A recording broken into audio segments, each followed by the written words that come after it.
علی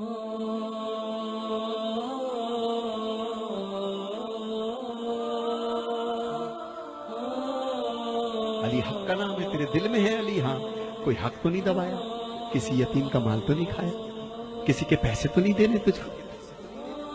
تو کہتا ہے جکڑ بندی ہو گئی کاروبار میں، تیرے پاس کچھ بھی ہو، کچھ بیچ، اس کا پیسہ پہلا دے دے جو تیرے پاس روز چکر لگا رہا ہے، اس کو آزاد کر، اللہ تجھے آزاد کر دے گا۔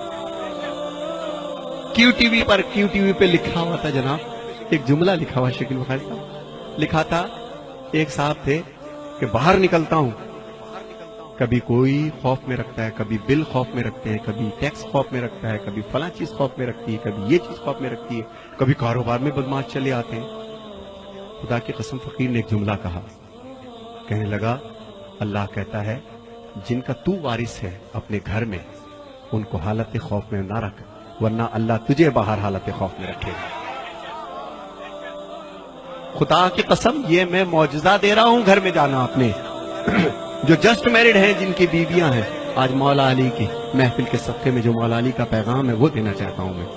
تم گھر جانا اور اپنی زوجہ سے صرف ایک لفظ کہنا کہ اگر کبھی تجھے زندگی میں میری کوئی بات بری لگی ہو تو آج بی بی فاطمہ الزہرا سلام اللہ علیہ کے صدقے میں مجھے معاف کر دے، اور میں کوشش کروں گا کہ میں غصہ نہ کروں تاکہ باہر والے مجھ پہ غصہ نہ کریں۔ کل کا سورج نکلے اس سید کی زبان یاد رکھنا، دنیا مہربان ہو جائے گی حق پر، خوف ہٹ جائیں گے دل سے۔ جن کا تو وارث ہے ان کو حالت خوف میں رکھے گا تو جو تیرا وارث ہے تجھ کو ہلکا سا ٹچ تو دے گا نا، پھر بھی وہ بڑا رحیم ہے، پھر بھی بڑا رحمان و رحیم ہے۔ اور جو میرے بچے یہاں بیٹھے ہیں، بہت دور دور سے چھوٹے چھوٹے بچے آئے ہیں، اچھا کیا لینے آئے ہو؟ خیبر سننے؟ مولوی صاحب سنائیں گے۔ خندق سننے؟ وہ بھی مولوی صاحب سنائیں گے تم کو۔ میں تو بیٹا یہ بتا رہا ہوں کہ تمہارے باپ کے بال اب سفید ہونا شروع ہو گئے، چشمہ لگ گیا ہے بیٹا، تمہارا اسکول نہ جانا ان کے کلیجے کو کاٹ دیتا ہے، تمہارا کاروبار میں دلچسپی نہ لینا جو اتنی تنکا تنکا کر کے تمہارے باپ نے ایک سواری بنائی ہے، تم دیکھتے نہیں ہو کہ گھنٹوں یہ اکیلا بیٹھا کیا سوچتا رہتا؟ تم سمجھتے ہو ٹی وی دیکھ رہا ہے، خدا کی قسم ٹی وی نہیں دیکھ رہا ہوتا، یہ یہی سوچ رہا ہوتا ہے کہ پتہ نہیں ہم میرے یہ 3 بیٹے ہیں 2 بیٹے ہیں، اللہ میرے کاروبار کو سنبھال لے، میری عزت کو سنبھال لے۔ تو میرے بچوں جہاں جہاں مولا علی کے اس میں تم لوگ آئے ہو، وفادار ہو جاؤ اپنے ماں باپ کے، اس سے پہلے کہ وقت تمہارا گزر جائے، اس سے پہلے کہ تمہاری اولاد ہو جائے۔ ہائے ہائے ہائے، مزہ تو اس مجلس حسین مولوی صاحب، مزہ تو مجلس حسین کا جب ہے، فقیر کہتا ہے کہ مجلس ختم ہو 250 بچے اپنے باپ کی جوتیاں لے کے کھڑے ہو۔ یہ ہے درس، 10 مجلسوں کا وہ مزہ نہیں، وہ اثر نہیں، صرف مجلس ختم ہو۔ میں نے اپنی آنکھ سے دیکھا، میرا باپ دنیا سے چلا گیا، جب دنیا سے چلا گیا تو میری ماں نے جائیداد رکھی، آؤ اپنے باپ کی جائیداد بیٹو، بین الاقوامی شہرت یافتہ ہو دنیا میں، تمہیں سب جانتے ہیں ندیم سرور، آؤ اپنے باپ کی جائیداد بانٹ لو۔ ہم 6 بہن بھائی بیٹھ گئے۔ میرے باپ کی جائیداد کیا تھی پتہ؟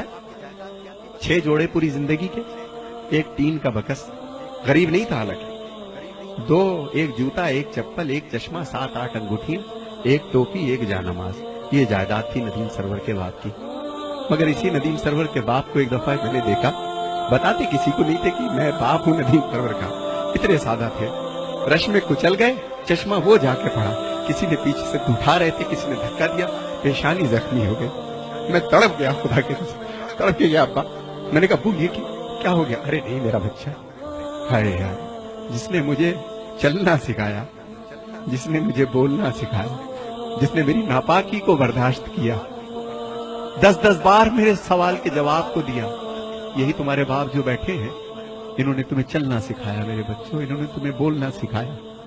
ماں کے اور باپ کے اب بدن میں وہ طاقت نہیں رہی، شادی ہو گئی تمہاری، اپنے کمرے میں جانے سے پہلے کم سے کم اگر تمہارے پاس وقت ہے تو 1 گھنٹہ اپنے ماں باپ کے پاس بیٹھو، یہ تمہارا انتظار کرتے ہیں، تم کچھ بھی کر لو یہ تمہارے لیے دعا کریں گے، دعا کریں گے۔ شادی ہو گئی، تم گھر میں آئے سیدھے اپنے کمرے میں، تمہیں نئی زندگی مل گئی، مگر وہ آنکھیں، ہائے ہائے، وہ آنکھیں اوڑھتی خود تو بوسیدہ لباسوں کے کفن اور چاہتوں کے پیرہن تم کو پہناتی ہے ماں، ہائے ہائے ہائے ہائے، پہلے بچے کو کھلاتی ہے بڑے ہی شوق سے، بعد میں جو کچھ بچے وہ شوق سے کھاتی ہے ماں.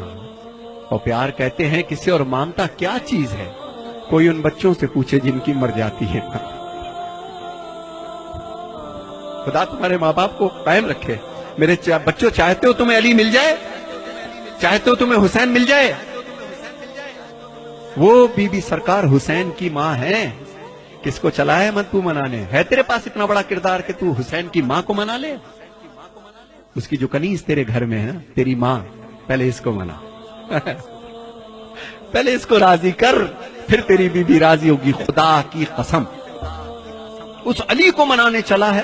ہائے ہائے، یہ غلام جو علی کا، جس نے تجھے چلنا بولنا سکھایا، پہلے اس کو سکھا. تو میرے بچوں، یہ مت سمجھنا تم جتنے یہاں بیٹھے ہو کہ تم چل رہے ہو پھر رہے ہو، تمہارے باپ بے وقوف ہے. نہیں، زندگی گزاری سب جانتے ہیں کہ تمہارے تیز قدم کس چیز کی نشاندہی ہے. تمہارا اٹھنا بیٹھنا کیا سوچ رہے ہو، کیا باتیں کرتے ہو، ان بچوں تمہارے ماں باپ کو سب پتا ہے. لیکن ان کو کبھی کبھی خوف ہو جاتا ہے کہ بچہ بڑا ہو چلا ہے، کہیں بدتمیزی نہ کر جائے. تو میرے بچوں، جنہوں نے تمہیں پال پوس کر کے جوان کیا ہے، آج اپنے باپ کا کاروبار دیکھو. اور وہ بچیاں جو اپنے بھر کے انتظار میں ہیں، میرا بیٹا، بیٹیوں جوان ہو رہی ہو، ایک بات ذہن میں یاد رکھنا کہ جو ماں باپ تمہاری زندگی کا فیصلہ کریں، وہ گویا بی بی فاطمہ الزہرا نے فیصلہ کیا تم لوگوں کا.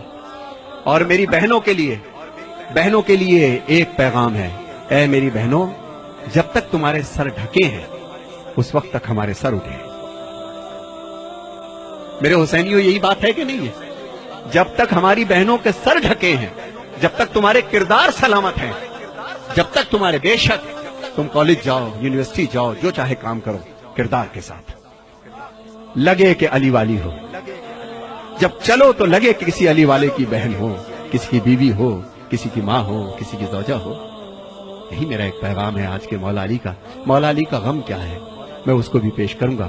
مگر میرے بچوں، جی اب جو میرے بچے یہاں بیٹھے ہیں، 2 شعر میں پڑھوں گا صرف تنہائی پر. کہ میرے بچوں، جتنی تمہاری تنہائی پاک ہوگی، جب تنہا ہوا کرو تو ایک چیز پڑھا کرو، سورہ الحمد کی تلاوت کیا کرو. کیا سورہ؟ میں زیادہ بول رہا ہوں، آپ بور نہ ہوئیے گا، لیکن یہ میری اماں کی باتیں ہیں، یہ میری امی کی باتیں ہیں جنہوں نے بچپن سے سکھائیں، اور میں اب بچوں تک وہ چیز میں پہنچانا چاہتا ہوں، بچوں تک پہنچنا چاہتا ہوں. تو میرے بچوں یاد رکھنا، اب جو میں کلام پڑھ رہا ہوں، جس وقت تمہیں کوئی نہیں دیکھ رہا ہوتا، مت سمجھنا کہ تمہارے ماں باپ سمجھتے نہیں تم کو کہ تم اس وقت بھی کیا کر رہے ہو. جب تم تنہا ہو تو اہدنا الصراط المستقیم سورہ الحمد کی تلاوت کیا کرو. اور جو مومن و مومنات یہاں بیٹھے ہیں، جس ذہنی اور جسمانی پریشانی میں ہو، شب جمعہ میں یا کسی بھی رات میں، بعد نماز یا شب میں، وضو کر کے 70 مرتبہ سورہ الحمد پڑھیے بسم اللہ کے ساتھ. معصومین فرماتے ہیں کہ عجب نہیں ہے کہ مردہ زندہ ہو جائے. دوبارہ نہیں بتاؤں گا. اور ایک چیز، اگر کوئی بہت بڑی پریشانی ہے تو 10 تسبیح اللہ الصمد، اللہ الصمد، 3 صلوات پڑھ کے اللہ الصمد، اللہ الصمد، اللہ الصمد. تیسرا سورج نکلے گا اور تمہاری مشکل سے حل ہو جائے گی انشاءاللہ. ایک شخص تھا جس کو پھانسی کی سزا ہو گئی تھی. اس نے قید خانے سے کسی کو پیغام بھیجا تھا. کسی آیت اللہ نے اس کو پرچے پہ لکھ کر کے دیا کہ تو بے گناہ ہے، اور ہو سکتا ہے کسی زیادتی کی بنا پر یہ پریشانی دیکھ رہا ہو، کسی کو پریشان کیا ہو، کسی کا دل دکھایا ہو تو نے، تو اللہ الصمد کی تسبیح کر روزانہ 10 دفعہ. اور دوران تسبیح اگر تو 4 دفعہ کرے اور بیچ میں سے کٹ ہو جائے کسی وجہ سے، تو باقی 6 بعد میں کر لو. 10 اس کو مکمل کرو، روز کرو، انشاءاللہ 3 دن میں تمہارے مسئلے کا حل آئے گا. اللہ